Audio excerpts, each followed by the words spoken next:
ओ गुरुनत्वा हि महानुभावान् श्रेयो भोक्तुं भैक्षमपीह लोके हत्वार्थकामांस्तु गुरूनिहैव पुञ्जीय भोगान् रुधिरप्रदीक्षान्।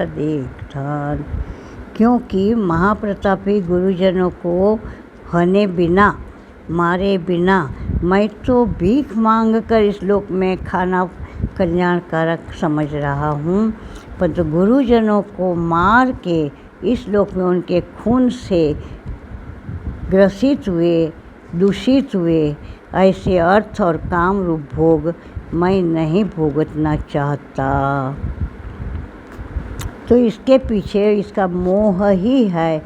यहाँ गुरुजन धर्म के नाम से, धर्म का आधार लेके वास्तव में धर्म क्या है ये समझने में इनकी भूल हो रही है। कृष्ण क्या अधर्मी थे?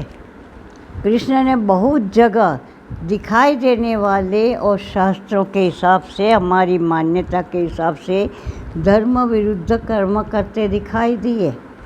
तो धर्म स्वधर्म पल पल में बदलता है। यहाँ ये लोग धर्म को जड़ नीति बना दिया और उसी का भोग पूरा राज्य को भुगतना पड़ा। अगर बहुत शुरू से धृतराष्ट्र अंध है, इस निर्बलता को भीष्म पिता ने आगे रख के उसकी हर गलत नीतियों को चुप रह के सहा नहीं होता तो आज ये दिन ना आते।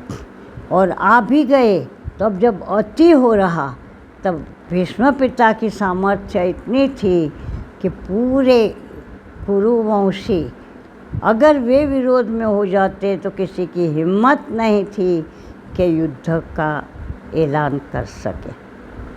तो इसी प्रकार से भीष्म पितामह के रूप में हमारी ही सद्बुद्धि को मानना चाहिए, जो मोहवश, कभी अज्ञानवश, कभी अनीति को नीति मान के उसी में प्रवृत्तमान होती है।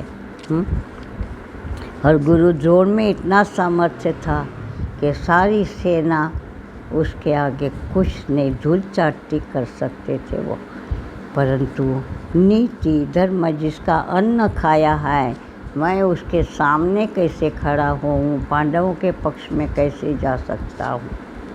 तो इस करके वो अन्न के सामने, अन्न को हलाल नहीं करना, इस प्रकार की जो मान्यता थी उसके कारण वे अपने सद्धर्म से च्युत हो गए।